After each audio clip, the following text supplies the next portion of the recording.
আসসালামু আলাইকুম। Automobile technology Bangla video সিরিজে আপনাকে স্বাগতম। হাজারো পার্টসের সমন্বয়ে গঠিত হয় একটি অটোমোটিভ ভেহিকেল।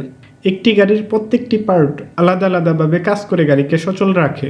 কোন পার্ট কী কাজ করে, ড্যামেজ হলে কী ধরনের সিমটম দেখা দেয় এবং এর ফলে কী কী রিস্ক থাকতে পারে, এরূপ বিষয়গুলি নিয়ে আলোচনা করা হয়ে থাকে এই ভিডিও সিরিজে। Throttle position sensor.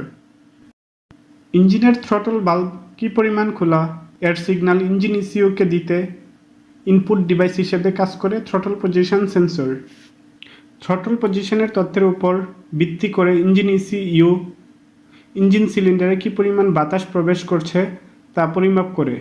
ইঞ্জিন সিলিন্ডারে প্রবেশকৃত বাতাসের পরিমাণের সাথে সঠিক মাত্রায় ফুয়েল ইনজেক্ট করতে ইনজেকশন ভলিউম অ্যাডজাস্ট করে। এতে করে ইঞ্জিনের অপটিমাম পারফরম্যান্স নিশ্চিত হয়। সঠিক মাত্রার এয়ার ফুয়েল মিশ্রণ ইঞ্জিনের অপটিমাম পারফরম্যান্স নিশ্চিত করে, ইঞ্জিনের ফুয়েল খরচ কমায়, ক্ষতিকর এক্সস্ট ইমিশন কমায়।